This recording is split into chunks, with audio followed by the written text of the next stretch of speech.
Prezados companheiros, prezadas companheiras, muito boa noite. Estamos dando início a mais uma etapa do programa Espiritismo e Vida, sempre às quintas-feiras, trazendo um convidado especial para nos blindar com a sua tarefa dentro da Casa Espírita, o seu conhecimento, a sua experiência. E antes de fazermos a prece inicial e apresentarmos o nosso convidado da noite, nós vamos então à nossa vinheta de abertura do programa.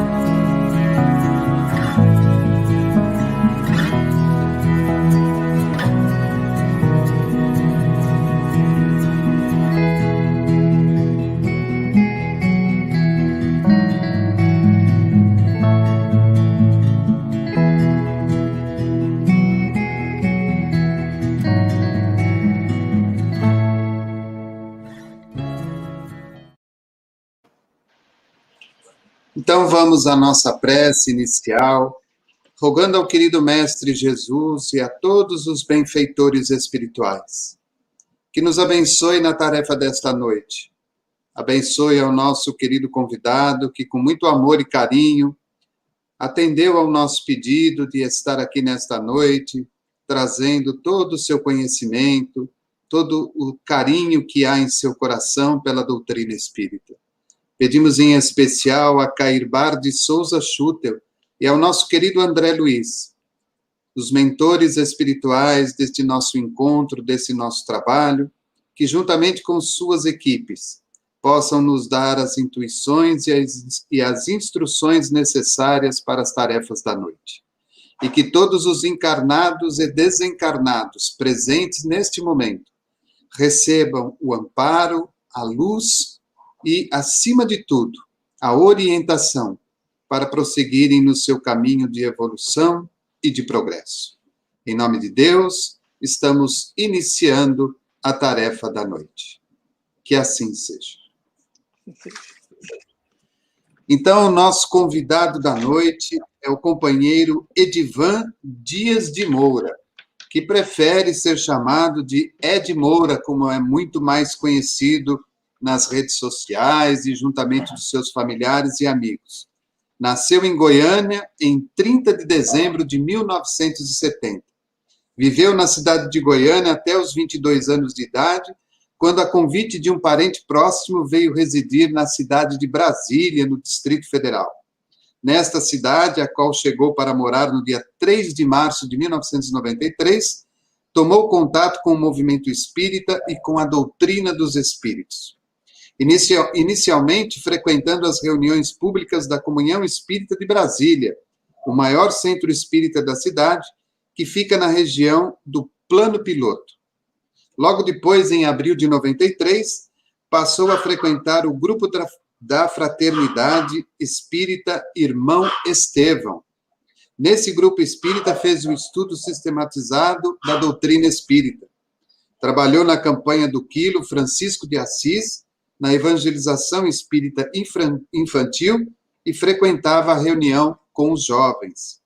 A Mocidade Espírita Xavier de Barros, na qual ocupou cargos diretivos, chegando a ser seu presidente por uma gestão de 2 anos.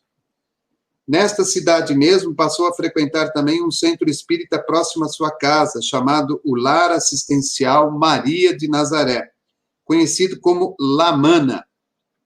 No Lamana, fez novamente o ESD, pela segunda vez, não é? E iniciou os seus estudos sobre a prática mediúnica.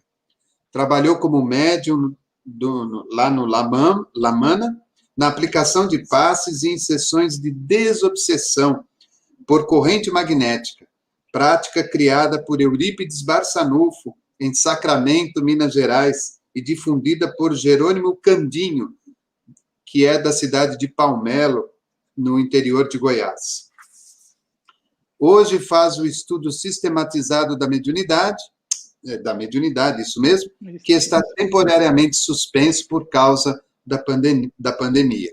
E hoje, o nosso querido Ed Moura se destaca principalmente pelo seu canal no Instagram, que é o @somosespiritismo, que começou a sua tarefa em meados de 2018, inspirado em outros canais espíritas de jovens, tais como as Meninas Espíritas, o Coaching Espírita e os Amigos da Luz. E com isso resolveu criar o seu próprio canal, difundindo a doutrina espírita e colaborando com o movimento espírita, não só na sua cidade, que é Brasília, mas também pelo nosso país e pelo mundo afora. Ed Moura, é uma satisfação tê-lo conosco, seja bem-vindo, uma boa noite e, antecipadamente, muito obrigado pelo seu carinho e pela sua boa vontade.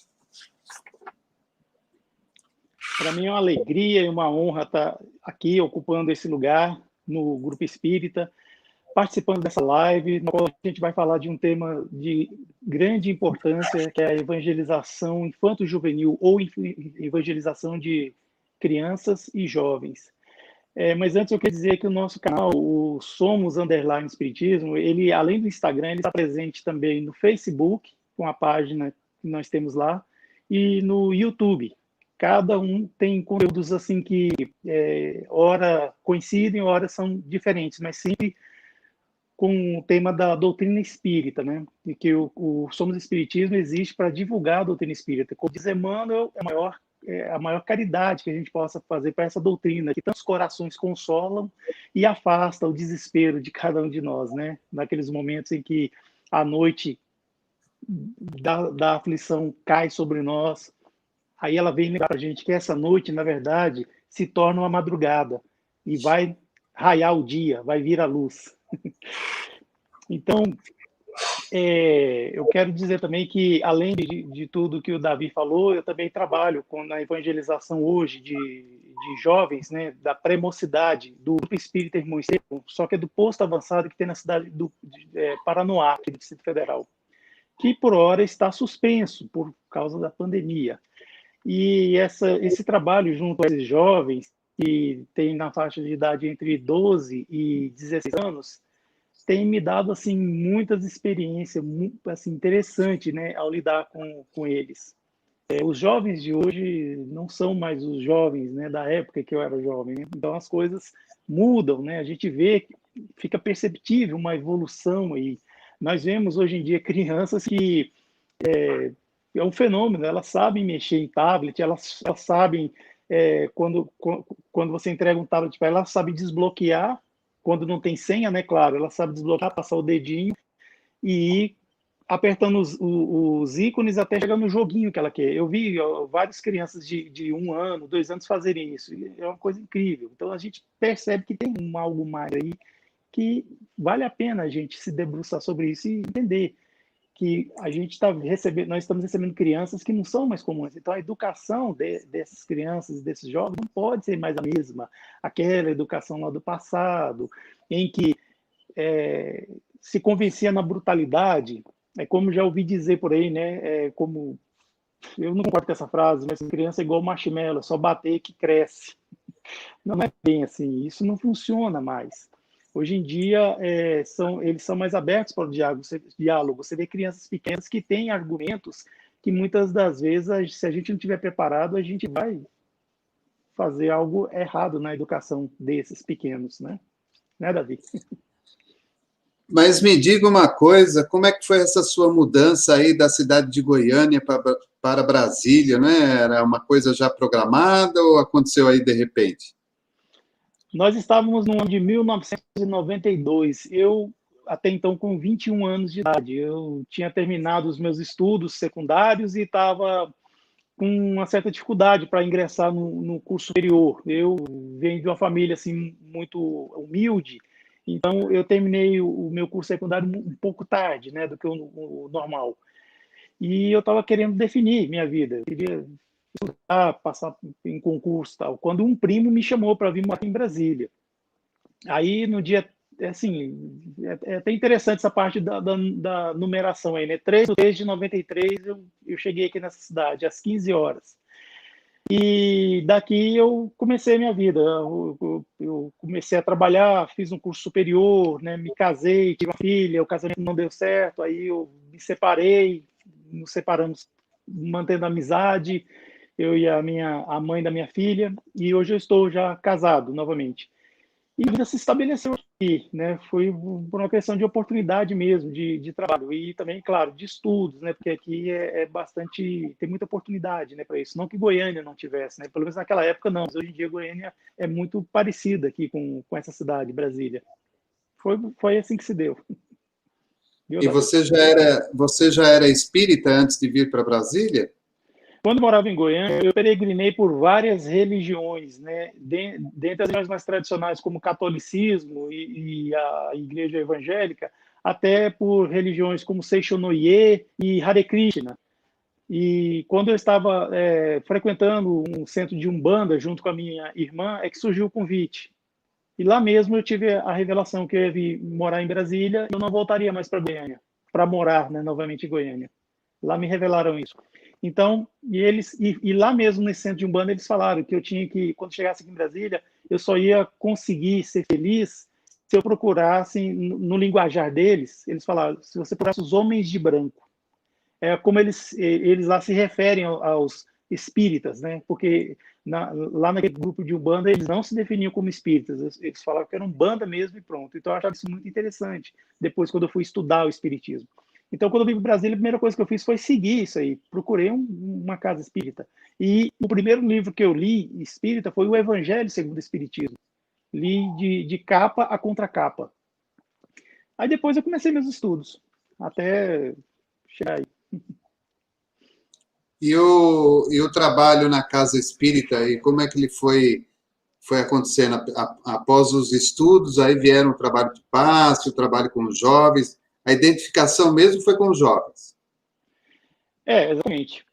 A identificação mesmo foi com os jovens, porque a mocidade espírita na qual eu frequentava, eu tinha 23 anos, eu aprendi muito lá, muito mesmo, assim, nós fazíamos estudos muito avançados às vezes, né? Foi lá pela primeira vez que eu ouvi falar do termo chamado mônada, que é um termo assim que você vê muito nas rodas de estudo do espiritismo, as mônadas, né, espirituais. E também a gente estudava questões assim como, por exemplo, a transição entre o princípio espiritual e espírito, é um elo perdido. Então, coisas assim nós aprofundávamos no estudo. E isso me deixou marcado mesmo. Agora, o que me chamou a atenção mesmo no espiritismo é a ação social, a promoção social espírita. Isso foi o que mais me atraiu. Muitas pessoas procuram o espiritismo atrás de fenomenologia e outras coisas, né? Hoje em dia nem tanto, mas na época era muito comum isso. Mas o que mais me atraía era isso, era você ir atrás das pessoas com necessidades materiais e tentar supri-las, né? Não dá para suprir de tudo que ela precisa, mas o básico, pelo menos, a gente conseguia suprir. E isso era o que mais, assim, me dava aquele calorzinho bom dentro do coração, aquele sentimento de pertencimento, né? Aquela coisa assim que faz com que a gente realmente se sinta inserido em um grupo social. Então, esse trabalho que nós desenvolvimos de uma forma autônoma na Mocidade Espírita foi o que mais me atraiu. E depois, mais tarde, no próprio grupo espírita que tem até hoje o trabalho de campanha do Quilo, que agora acontece de uma forma diferente por causa da pandemia. Então, essa campanha do Quilo foi onde eu realmente me debrucei e trabalhei assim bastante mesmo. E com esse curso avançado também, onde nós, né, frequentávamos antes da pandemia, no antigo normal, também a gente tinha contato com essas pessoas, né? Não é só dar o pão, né? Você também dá um abraço, né? Na época que podia, né? Dar uma palavra. Então, assim, era aquele alimento físico, mas também um alimento espiritual, né? Poder fazer uma palestra e ver o rosto das pessoas brilhar, né? Com as palavras que não a gente diz, mas os espíritos dizem e a gente repete, né? Claro, né? Então, assim, não tem nada que pague isso, né? É uma dádiva, né? Na verdade, os beneficiados somos nós, né? Que trabalhamos, né? Podemos trabalhar, né? Temos a permissão para trabalhar. E interessante, você que veio aí de outras religiões, mudou de cidade, quando você teve aí o primeiro contato na parte mediúnica, né? Como é que foi esse processo aí? Como é que você viu isso dentro de por exemplo, de um novo segmento religioso, que no caso é a doutrina espírita? Como é que foi esse descobrir com a espiritualidade? Bem, eu entrei por meio do estudo, né? Lá nesse grupo que eu frequentei, o Lamana, Lar Assistencial Maria de Nazaré, tinha um programa do ESD diferente da FEB, mas era assim totalmente voltado para obras espíritas, né? Por exemplo, um dos módulos lá que a gente estudava era o livro Nosso Lar. Ele fazia parte desses estudos. E tinha uma apostila que a gente estudava durante 6 meses, que era um semestre, né? Que era também o passe.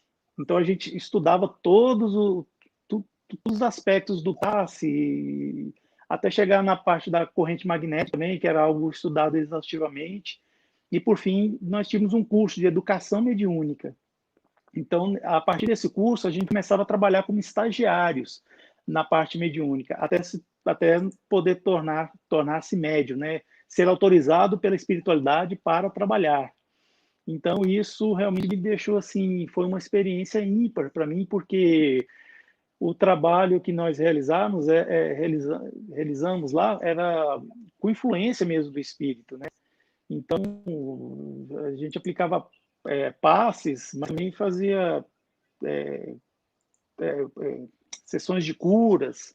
Então, assim, eu não perdi a consciência, mas eu sentia que tinha algo a mais comigo e que me fazia sentir vontade de impor as mãos, de falar tal coisa, tal. Assim, eu via que não era algo meu, mas era de alguém muito amoroso que estava comigo, né, pedindo para que eu fizesse tal coisa, que ia beneficiar o consulente, a pessoa que estava lá conosco, né, na sessão. E era assim, dentro de uma casa espírita, de uma forma controlada, com preces, tinha a parte introdutória, que é a música, né, espírita, que a gente cantava com letras espíritas e que fazia com que a gente já entrasse assim naquele clima de paz, de tranquilidade, para poder desempenhar o trabalho, né? Então, dessa forma, a gente via que algumas pessoas progrediam, mas outras também não, né? Isso, a gente tem uma explicação muito clara para isso, né? A cura verdadeira vem do espírito, não do corpo, né? Então, muitas pessoas às vezes têm algum problema físico, mas é o espírito que está se curando. Isso é que importa. A matéria um dia ela vai voltar para a terra, né? Para a matéria. E o espírito é que precisa ser curado, né? Então era assim, Davi. E o trabalho hoje em dia com a campanha do quilo, como é que você vê essa situação, né? Principalmente nesse momento que nós estamos vivendo, né, da pandemia, né? Mesmo sendo uma atividade que ainda não pode ser presencial, mas como é que você enxerga essa questão hoje, né? Parece que a dificuldade tem aumentado ainda mais, né? Mesmo não tendo o trabalho presencial, mas mesmo de longe a gente percebe que a necessidade parece que aumenta a cada dia pelas circunstâncias que nós estamos vivendo, né? Como que é viver esse momento com as pessoas mais simples, como dizia o nosso querido Chico? Durante a pandemia, nós vimos várias coisas acontecerem, né? Novos nichos de trabalho abriram-se, mas infelizmente outros se fecharam, e muitas pessoas perderam o emprego, muitos não conseguiram o auxílio emergencial e outros programas que o governo disponibilizou por alguns motivos, então ficou difícil a situação. Então, no grupo espírita que nós frequentamos, lá foi feito campanhas para arrecadar realmente dinheiro mesmo, para que algumas pessoas fossem até aqueles supermercados que são como se fosse atacadão e comprasse, né, a preço de atacado mesmo, itens que iam compor cestas básicas. Então, a nossa campanha passou a ser dessa forma. Como que funcionava a campanha do quilo no antigo normal? Nós passávamos durante a semana, na quinta-feira, por exemplo, Brasília, aqui a gente tem a Asa Sul e a Asa Norte, é o plano piloto. Nós trabalhávamos só com a Asa Norte, que é um bairro. E esse bairro ele é eminentemente formado por prédios de 6 e 4 andares.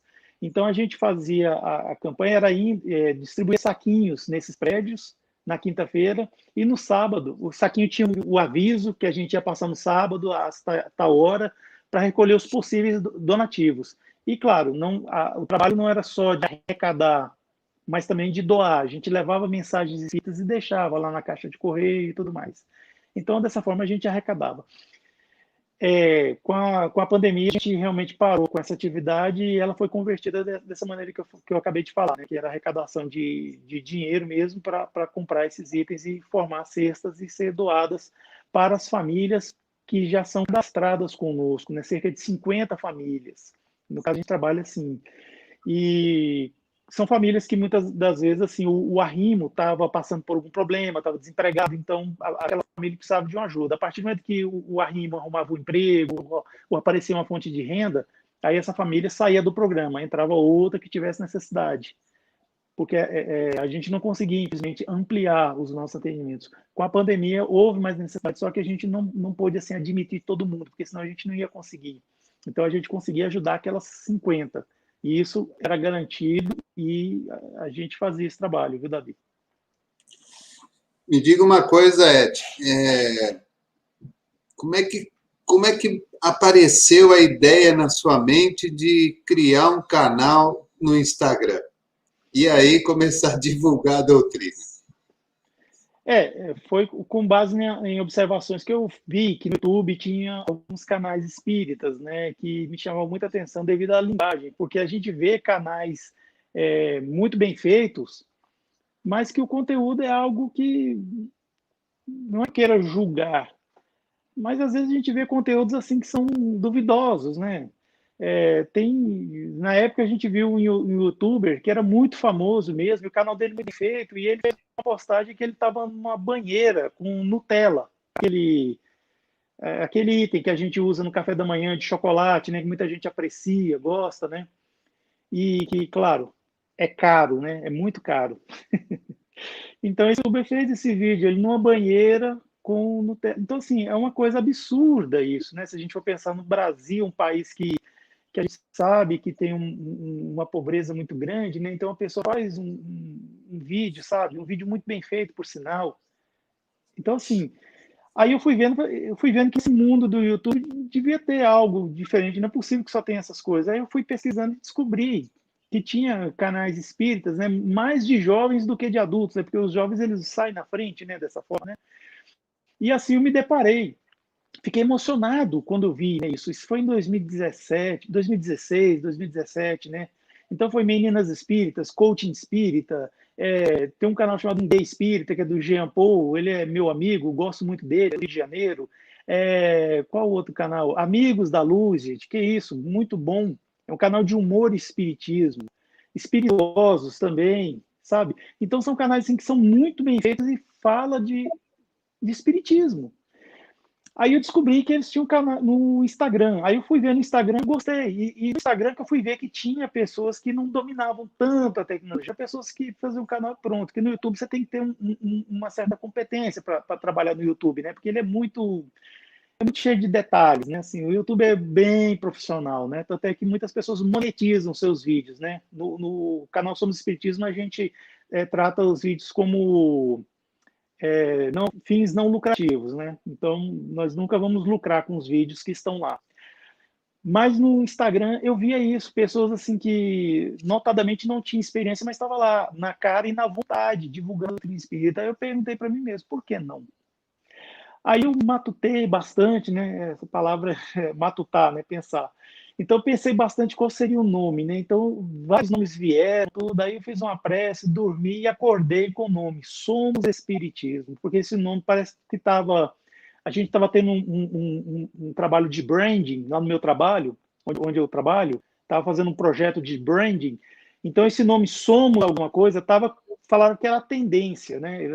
A pessoa lá que tinha expertise, né? Então eu pensei, poxa, aí pesquisei, não achei nada com Somos Espiritismo. Não achei nada. Eu falei assim, poxa, isso é um presente de Deus. Aí fui, registrei, né?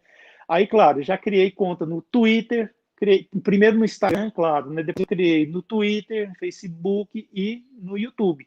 Mesmo que eu não soubesse mexer, eu criei para deixar registrado. E aí eu comecei a trabalhar mais no Instagram, porque eu vi que era mais fácil dominar a ferramenta. No Instagram, inclusive, ele é fácil de mexer, né? E criei. E o primeiro formato que a gente começou a trabalhar foi chamado Entrevistas Fraternas, né? Ou seja, já que o canal chama-se Somos Espiritismo, então quem somos Espiritismo, né? Então eu chamava outras pessoas, fazia entrevista com elas, para elas falarem do canal, ou seja, divulgar. Então isso o canal foi crescendo, tal. Isso foi em meados de 2018. Depois, devido a questões pessoais, eu parei com as entrevistas fraternas e fiquei divulgando só a campanha do Quilo, que também era uma, né, tem vídeos lá, inclusive, das arrecadações que a gente fazia. Só que quando começou a pandemia, eu retomei as lives compartilhadas. E assim comecei a dar tema para elas, né? E chamei esse novo formato de papo espírita. Até então ninguém estava usando. Hoje em dia a gente vê mais, é mais comum usar, né? Até porque o nome também não é um nome assim tão diferente, né? Papo espírita. Então, nessa questão, eu tive oportunidade de conversar com o coach espírita, o Júlio Sena, a Carol Oliveira, que é do Meninas Espíritas, conversei com o psicanalista Adeilson Salles, que é escritor, conversei com Carla Guapiaçu, que é do canal Amigos da Luz, né? Que tem também no Instagram, além do YouTube. Falei com Wagner de Assis, que é o diretor do filme Nosso Lar.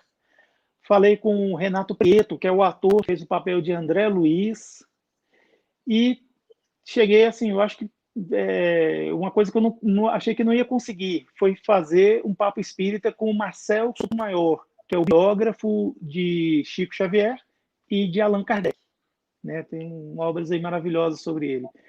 Dentre outras tantas pessoas assim que eu tive a oportunidade, né? E não é só assim, o critério não é só quem tem muitos seguidores, aquela coisa, né? Que infelizmente existe no Instagram. Tem pessoas que não faz lives com canais que tem menos de 30 mil seguidores. Uma garota uma vez falou isso para mim, o que me deixou um pouco chocado. Né? Eu falei, poxa, mas que espiritismo é esse que ela pratica, né? Mas tudo bem, deixa para lá, cada um no seu momento.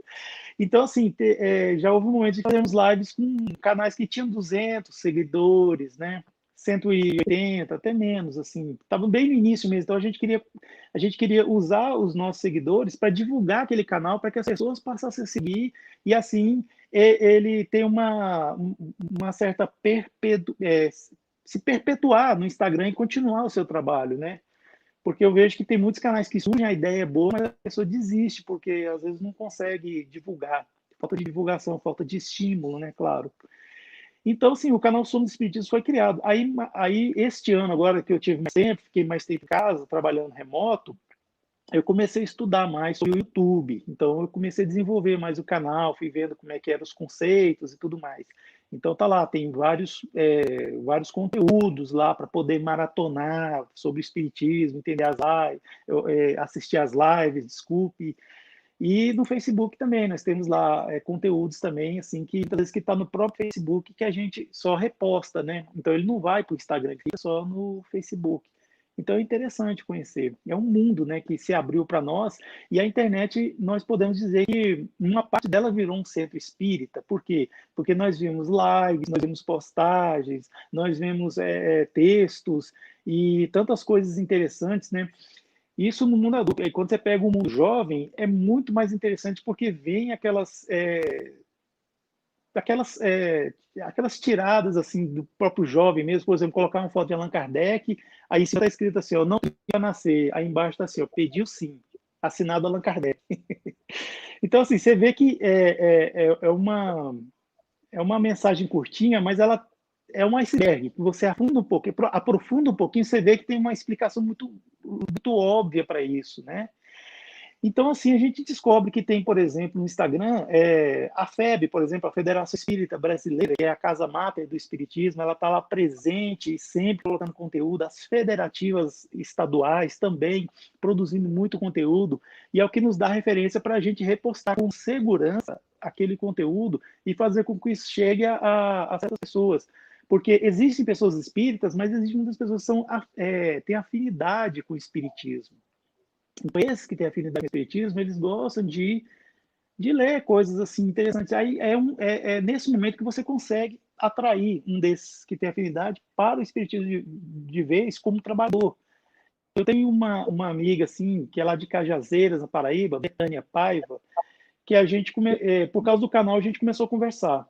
Aí ela me relatou que o pai dela estava muito doente e tal, e nós resolvemos, nós convidamos ela para que nós fizéssemos campanha de oração para o pai dela, para que Deus desse a melhor destinação possível para o pai dela, né? Seja nesta vida ou na vida espiritual. E assim fizemos. Durante uma semana aconteceu que o pai dela desencarnou. E desencarnou bem, assim, não foi aquela coisa sofrida, com aflição e tudo mais. E isso consolou ela, não só ela, mas também a família, né? De acordo com essas orações que ela também repassava lá, fazia com a família. Por fim, ela tinha uma afinidade com o espiritismo, ela começou a estudar e resolveu fazer o seu próprio canal. Hoje ela tem um canal chamado Aprendiz Espiritista, e é um canal que está produzindo conteúdo, está fazendo lives, tem programas, tem lives programadas para toda quinta-feira. Então você vê que isso realmente é uma coisa boa mesmo, né? Você vê que é uma pessoa que tinha uma afinidade e veio ser trabalhador hoje, né? da causa espírita, né? Isso é interessante. E assim, a pessoa trabalhando com o espírito, a gente sabe que quando a gente trabalha no doutrina espírita, a gente está trabalhando a nossa reforma íntima também. Claro, quando a gente internaliza isso, mas é o que vem acontecendo, assim como outras pessoas que eu pude ter o prazer de conhecer também, que começaram, trabalho e está aí. Viu, Davi?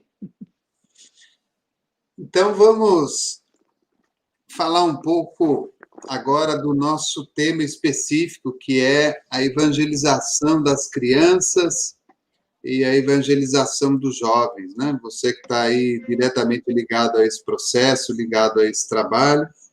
Então, agora é um momento inteiramente seu, né? Para que você possa trazer para nós aquilo que você preparou, né? Vou deixar você na tela. Quando eu voltar, é aquele momento em que mais uns 5, 10 minutinhos a gente já está se encaminhando para o final do programa. Então, vamos ao tema, né, que foi proposto, que é a evangelização de crianças e de jovens dentro da doutrina espírita. Perfeito. Bem, a evangelização infanto-juvenil espírita, isso é fonte da Federação Espírita do Paraná, né? A primeira escola de evangelização, ela surgiu em 1938, foi fundada em São Paulo por Pedro de Camargo e Pieter Diniz Sintra. Foi a primeira escola espírita para evangelização espírita infanto-juvenil, aqui no Brasil, que nós temos notícia. Se a gente for pesquisar, vai achar também o Liceu Sacramentano, que mais tarde virou o Colégio Allan Kardec, de Eurípides Barçanufo, na cidade de Sacramento, Minas Gerais. Só que esse colégio ele não era uma escola de evangelização, era um colégio que as pessoas estudavam astronomia, português, francês, castelhano, aritmética e matemática, e tinha um momento que tinha a doutrina espírita, ou seja, um colégio. Mas agora é uma escola de evangelização, mesmo foi de 1938, estive pesquisando.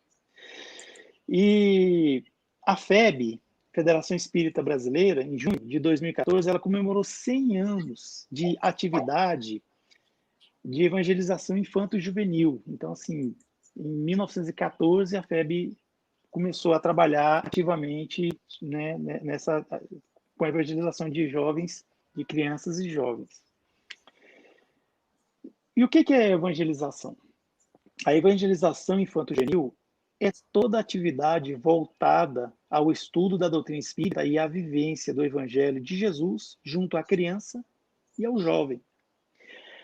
Por que evangelizar?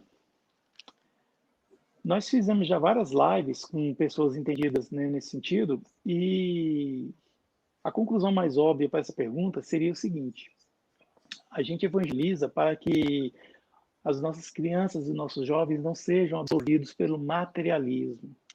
O materialismo, ele é muito sedutor, as pessoas se deixam envolver, mas ele cobra um preço muito caro, que é a sua manutenção. Quando a gente não tem condições de manter, aí realmente o desespero acontece. Aí realmente a gente fica numa situação muito difícil. E é pelo materialismo que a gente, infelizmente, vê acontecer um certo fenômeno social que nos impacta muito, né, e nos causa tristeza, é o suicídio. O suicídio entre jovens e até criança no Brasil teve um aumento de 2,3%, e esses são dados de 1917, do IBGE. Ou seja, é um caso a cada 46 minutos. Ou seja, em menos de uma hora, um jovem ou uma criança se matou no nosso país. Então, assim, o suicídio de crianças e adolescentes cresce em média 10% a cada ano no Brasil. Dado de 2019 também, do IBGE. E o lugar onde tem maior incidência de suicídio é a cidade do Rio de Janeiro. Olha só que interessante, né? Nós temos aquela visão de que Rio de Janeiro é uma cidade maravilhosa e tudo mais, né? Porém, lá é o lugar que mais tem ocorrência de suicídio. Então, como nós havíamos falado no início da nossa fala, nós evangelizamos crianças não só para isso, mas inclusive contra isso, que é o suicídio. Eu tive trabalhando muito com jovens, né, na pré-mocidade do centro que eu frequento, quando eu não estava no antigo normal, e são crianças, são jovens, né, que vivem num lugar assim onde tem muita violência, muita pobreza, e a gente ouvia relatos, né, da vida difícil que eles levavam, né, mas eles tinham aquela coisa, aquela esperança no futuro, né, por quê? Por causa da doutrina espírita. Porque a doutrina, ela nos afasta do desespero. O desespero é quando a gente perde o bom esperar, que é a esperança. E isso é muito ruim, né? Então, quando a gente trabalha com a criança, a gente está realmente assim semeando para o futuro. Semeando o quê? Um adulto bom para a sociedade, um adulto que sabe compreender os seus conflitos e que nós temos, né, a esperança de que ele não vai ser um adulto que vai realmente causar problemas. Eu tive um relato, uma vez, muito interessante, de uma mãe que estava falando que seu filho mora nos Estados Unidos. E desde criança ele foi obrigado a frequentar um grupo espírita e participar da evangelização.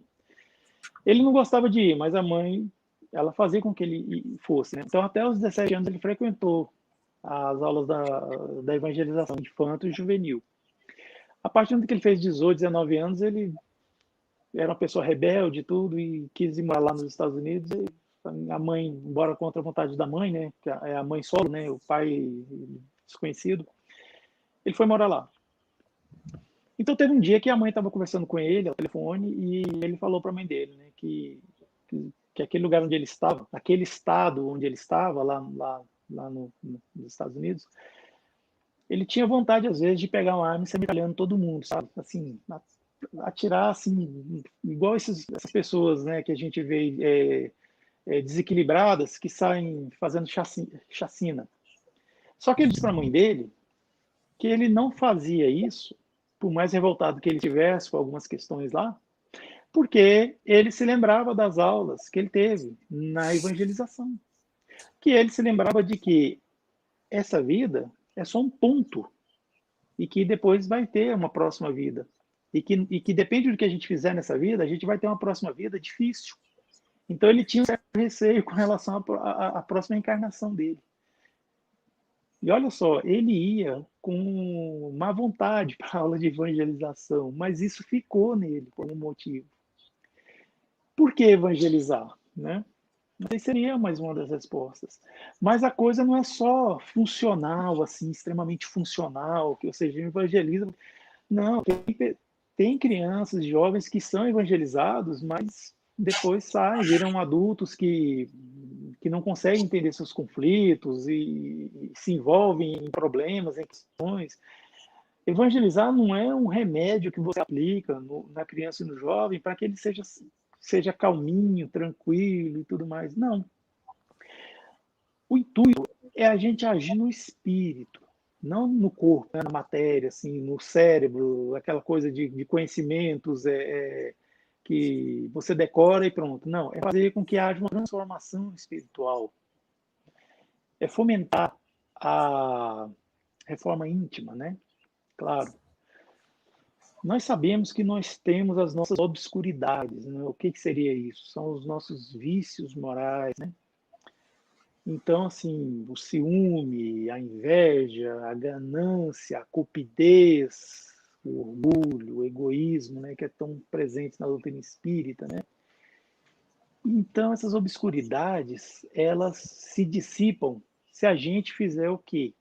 Ao invés da gente focar nas nossas obscuridades, nos nossos vícios, a evangelização ensina que a gente foque nas nossa luminosidade, naquilo que a gente tem de luz, naquilo que a gente tem de virtude.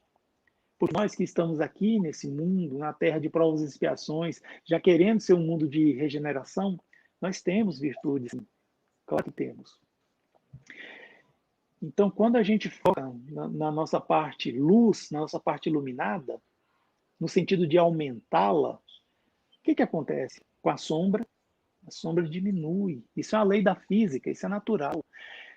Então, conforme a gente vai focando na nossa luz, na nossa luminosidade, nossa parte luminosa, então a gente vai diminuindo nossa escuridade. Então é dessa maneira que a gente consegue vencer os nossos males. Se a gente tem uma coisa ruim e uma coisa boa, foca na coisa boa, que a coisa ruim vai se dissipando aos poucos. Vamos extirpando o mal. Mas e o que é o mal?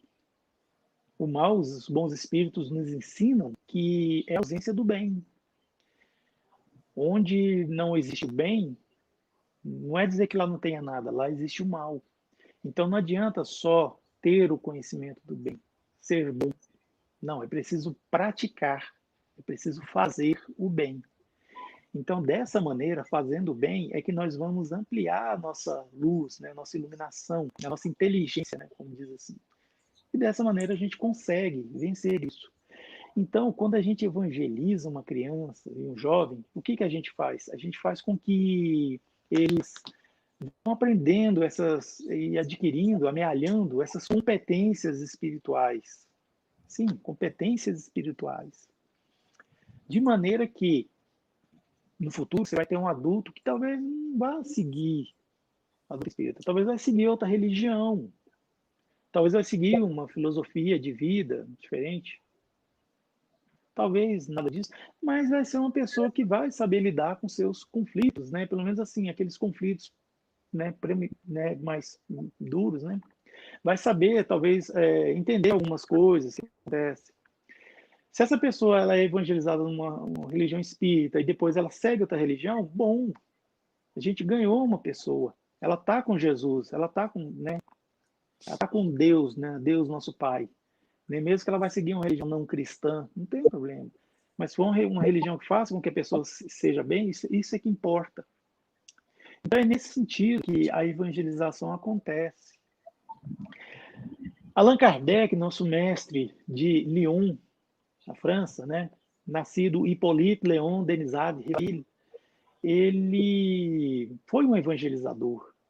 A gente vê que as obras que ele deixou para nós, não só as obras escritas, né, os livros, mas também as obras pelo trabalho que ele realizou, as viagens que ele fez, ele contribuía, ele trabalhava pela evangelização.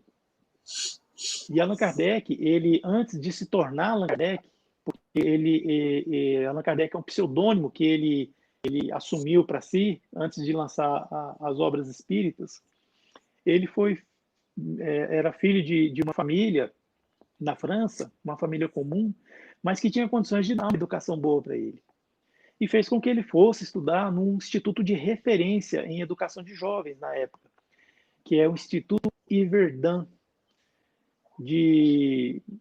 dirigido por Frederic Pestalozzi. Frederic Pestalozzi foi um homem também de referência muito grande, porque ele já trabalhava com crianças também. Ele adotou crianças que ficavam sem os pais por causa das guerras napoleônicas. Então ele tinha uma fazenda onde ele assistia, ajudava crianças e jovens. Então foi lá que ele desenvolveu também essas suas competências, habilidades para lidar com jovens. E talvez poucas pessoas saibam, mas Pestalozzi, ele era discípulo de Jean-Jacques Rousseau, o iluminista, né? Que escreveu, se não me engano, o livro Contrato Social e deu inúmeras contribuições para o iluminismo. Dentre os livros que Jean-Jacques Rousseau escreveu, tinha um chamado Emílio da Educação, um livro que foi parar nas mãos de Pestalozzi. E Pestalozzi, lendo esse livro, ele aplicou o método de educação de Jean-Jacques Rousseau e criou, depois de muito tempo, criou o Instituto Pestalozzi, lá em Yverdun, na Suíça, aonde Allan Kardec foi beber dessa fonte, aonde Allan Kardec aprendeu sobre a educação. E Allan Kardec saiu de lá já preparado para escrever métodos de ensino de aritmética, trigonometria, gramática francesa, latim, astronomia. São livros que ensinavam métodos pedagógicos para ensinar as crianças, né, jovens. Então, assim, na época ele era Hippolyte Léon Denisard Rivail, professor Rivail. Então ele dava aula e tinha os seus livros. Tem um filme no Netflix, na Netflix, né, sobre Allan Kardec, o filme, Kardec, o filme. E esse filme, ele é de Wagner de Assis, né, o diretor de Nosso Lar.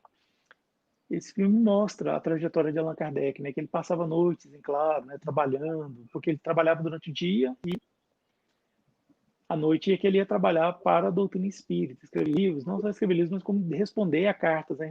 Chegavam inúmeras cartas. E ele se correspondia com pessoas, né, de toda a França e fora da França também. Allan Kardec ele falava os idiomas. Então, dessa maneira, ele foi consolidando a doutrina espírita.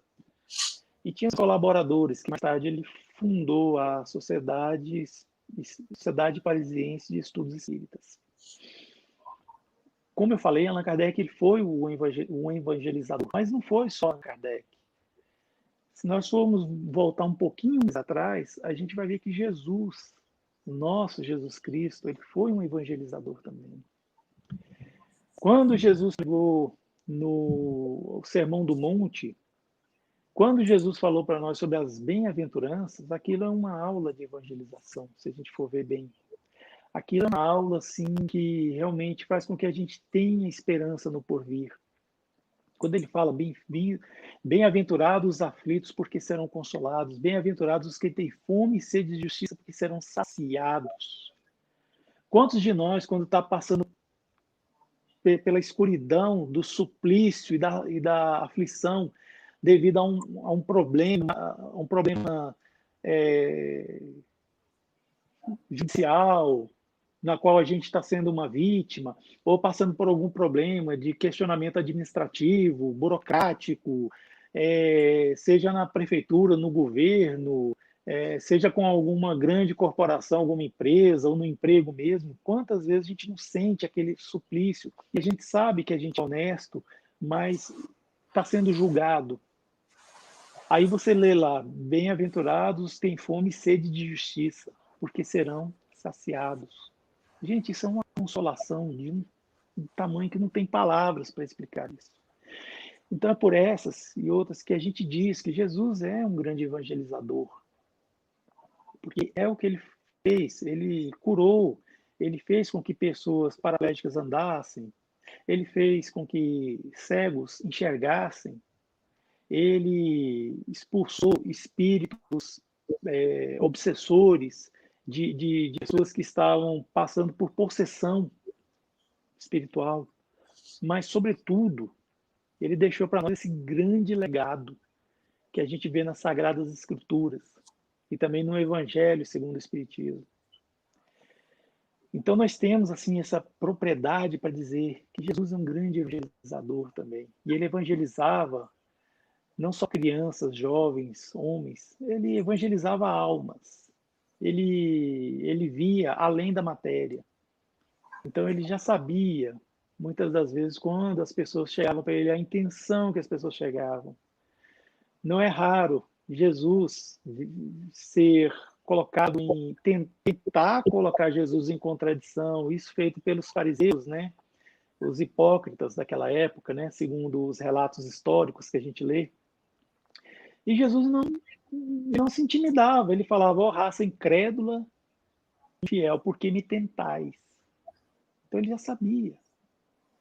Ao mesmo tempo que ele via essa hipocrisia no coração dos homens, ele também via pureza no coração de outros. Quando ele estava lá entrando na cidade, na Judéia, e lá numa árvore chamada Sicômoro, ele viu um homem baixo lá, em cima daquela árvore, tentando ver, um homem assim, com uma profissão que era odiada pelos judeus, porque era um cobrador de impostos, cobrava impostos para Roma. Como se a gente tivesse um país e esse país fosse tomado por outro e tivesse um natural daquele país que cobrasse imposto para o invasor. Era o que esqueci o nome dele. Era o que esse publicano fazia. Ele cobrava esses impostos para Roma. E não raro, né? Muitos publicanos, o que eles faziam? Eles tinham o poder do Estado ao seu lado, então eles iam cobrar imposto, ele cobrava um pouco mais, porque ele praticava a corrupção, né? Muitos publicanos. Só que esse publicano em si, que era o que estava... Zaqueu. Zaqueu, que estava em cima do sicômoro, ele não fazia isso. E Zaqueu foi e disse a verdade para Jesus, porque Jesus foi jantar na casa dele, né, causando estranheza nos seus discípulos. Né?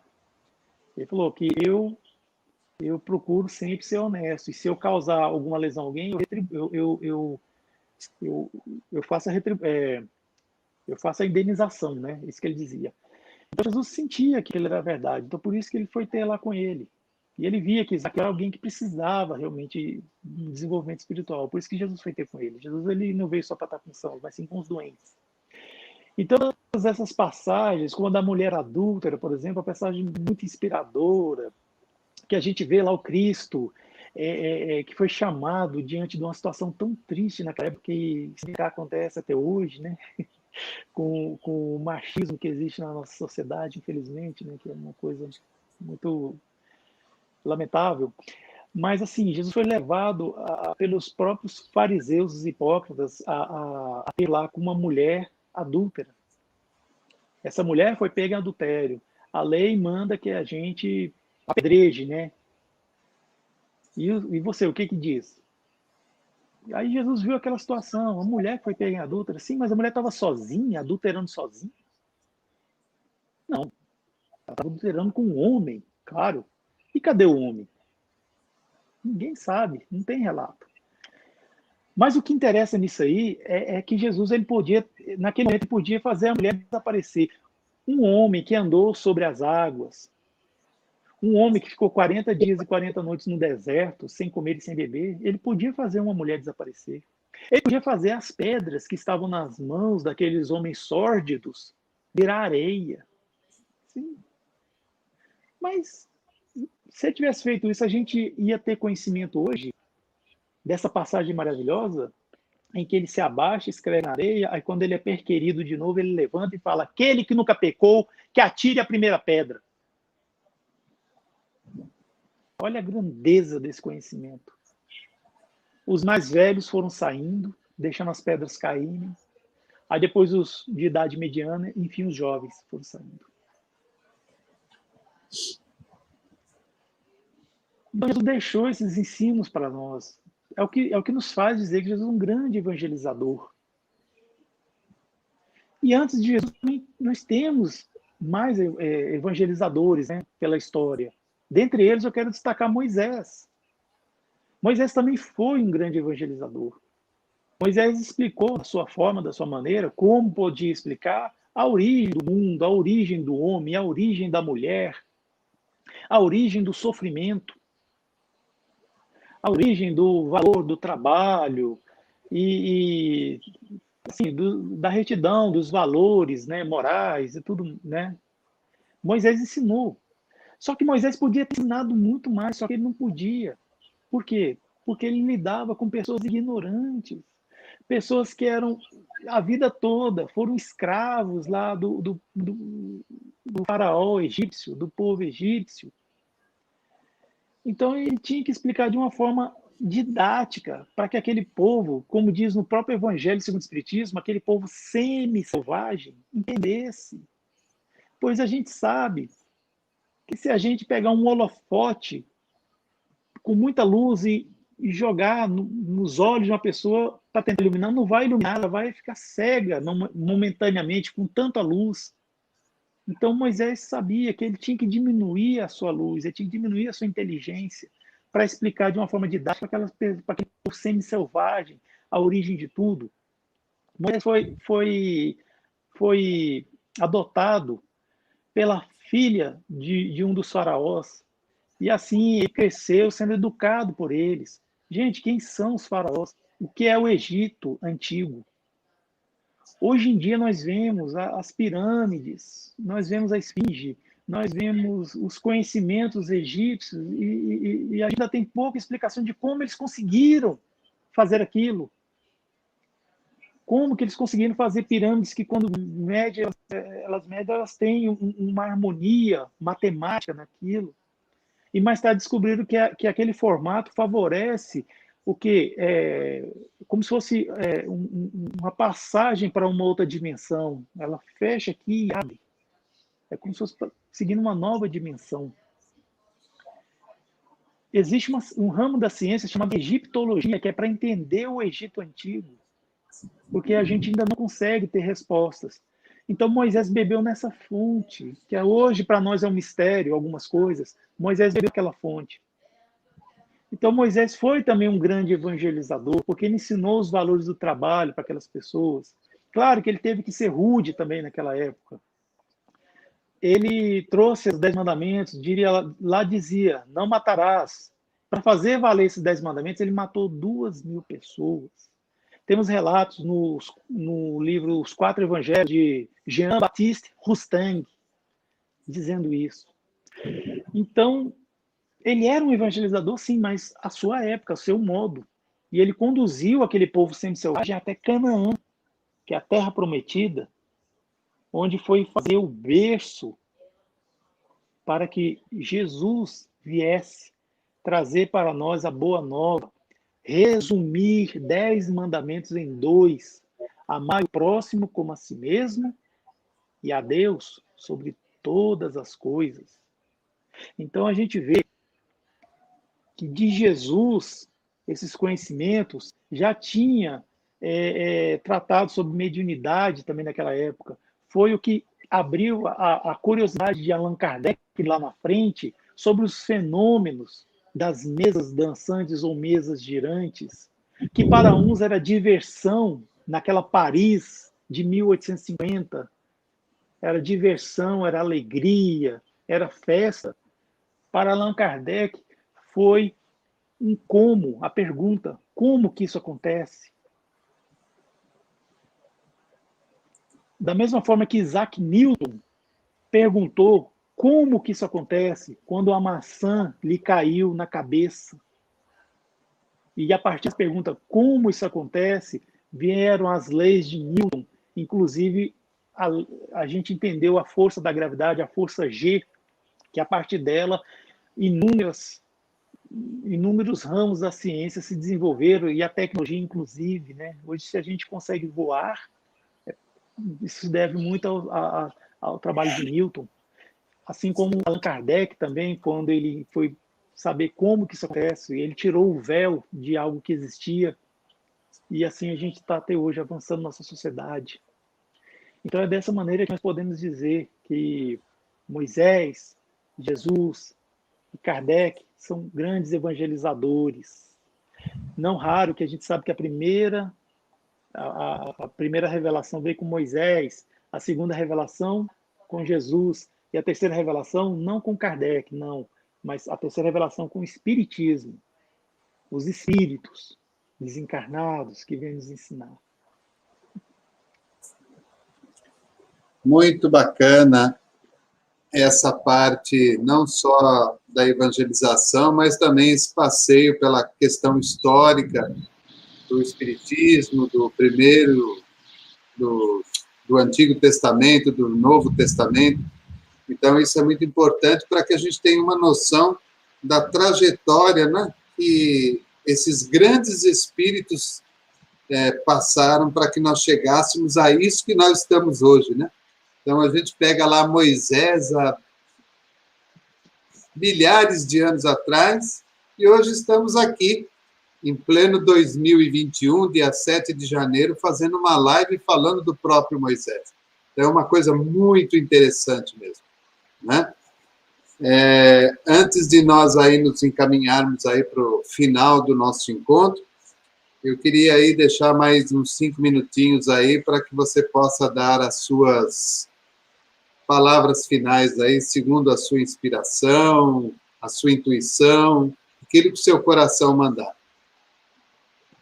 Bem, eu não poderia iniciar essas novas palavras sem antes agradecer com muita alegria e muita honra o espaço que foi cedido, né, para nós, para podermos estar aqui juntos, trabalhando. Agradeço muito, né, Davi Ascenso, por isso. Fico muito grato, muito honrado mesmo, pois trabalhar para a doutrina espírita é muito bom, é muito gratificante. A gente aprende muito, né, com isso, né? É aquele perfume que fica nas mãos da gente quando a gente oferece rosas para o próximo, né? Então, eu agradeço muito mesmo por esse espaço, por essa oportunidade de trabalho, e eu gostaria de pedir para que quem puder seguir o nosso canal, né? @somos_espiritismo no Instagram. Quem puder também no YouTube, que tem lá Somos_Espiritismo, se inscrever, participar do nosso canal, tem vários vídeos interessantes lá sobre a doutrina espírita, né? E também no Facebook, na nossa fanpage. São ambientes que nós falamos eminentemente da doutrina espírita, uma hora assim de uma forma consoladora, outra hora com formato de estudos, assim, bem estudos aprofundados, outra hora com humor também, né? Claro, porque a gente precisa de leveza, precisa de arte, e a gente trabalha com o espiritismo com foco artístico também. Então, quem puder, por favor, nos ajude, né? Nesse sentido. Davi, muito obrigado, viu? Então, antes de nós aí fazermos o nosso encerramento, eu gostaria de lembrar aos nossos ouvintes, aqueles que se inscreveram em nosso canal, que a partir do dia 2 de março agora, próximo, nós estaremos inaugurando uma nova sessão no canal Espiritismo e Vida. Essa sessão, que terá o nome de Relembrando Chico Xavier, nós estaremos aí relembrando casos do nosso querido Chico Xavier, através do livro Lindos Casos de Chico Xavier, escrito pelo Ramiro Gama. São mais de 60, 70 casos ali contidos no livro. E a cada semana nós traremos aí um convidado especial que fará uma abordagem a respeito de cada um dos casos contidos ali no livro do Ramiro Gama.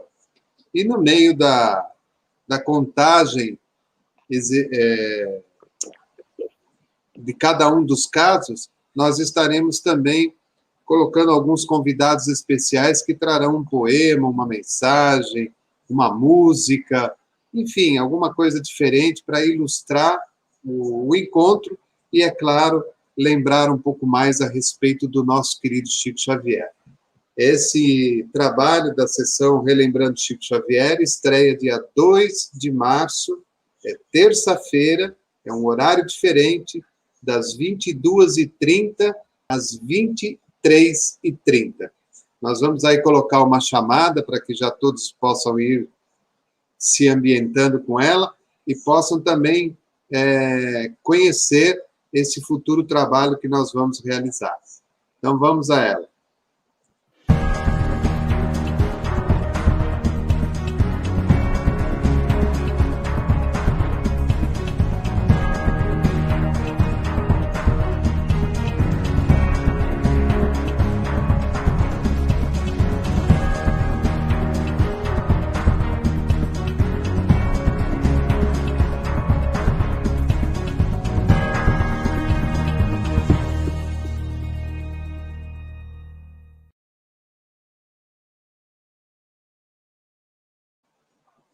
Então, dia 2 de março, terça-feira, às 22h30, um novo encontro do canal Espiritismo e Vida, lembrando o nosso querido Chico. E antes de eu me despedir do nosso convidado de hoje, eu quero ler a nossa mensagem do livro Otimismo Todo Dia, do Lorival Lopes. É a lição número 174, que diz assim: dê especial atenção ao futuro, enterrando de vez o passado triste e culposo. Vire-se para o futuro com poderosa esperança no peito. Anseie uma verdadeira paz e tenha vontade de progredir. O seu pensamento, voltado para as coisas boas que hão de vir, faz apagar as marcas do passado, como se passasse uma borracha sobre elas, abrindo, com isso, o espaço para a alegria e a prosperidade. Dê mais valor ao que está por vir do que ao que já foi, a fim de desafogar o coração, ter paz, dormir tranquilo e acordar confiante. Você atrai, para já, os melhores dias do futuro, quando vive o clima da esperança. Então, acredito que a mensagem, mais uma vez, vem aí coroar tudo aquilo que hoje foi trazido pelo nosso companheiro Ed Moura. E a criança e o jovem é a nossa esperança, o nosso futuro. Então, que nós possamos olhar com muita atenção e muito carinho para eles. Querido Ed, muito obrigado. É um prazer revê-lo, né? Nós já estivemos juntos aí no finalzinho do ano passado. E te agradeço de coração pela sua bondade, pelo seu carinho, pela sua colaboração. E rogo a Jesus, neste momento, que abençoe a você, abençoe a sua esposa, a sua filha, o seu lar. Abençoe a todos aqueles que estiveram conosco na noite de hoje, aqueles que, em espírito, perto ou longe, puderam acompanhar a nossa tarefa e tiraram dela alguma coisa de boa e de positivo, e que os nossos amigos condutores desse trabalho, Cairbar de Souza Schutter e Batuir e André Luiz, possam nos amparar e nos assistir na nossa caminhada. Muito obrigado, Ed. Que Jesus te abençoe sempre. Eu que agradeço. Então, uma boa noite, queridos amigos. Estamos aí encerrando mais um programa Espiritismo e Vida. Estaremos de volta na próxima quinta-feira, às 20 horas, com um novo convidado e um tema falando a respeito da doutrina espírita. Um excelente final de semana a todos, que Jesus nos abençoe e lembrem-se, continuemos tomando os cuidados necessários.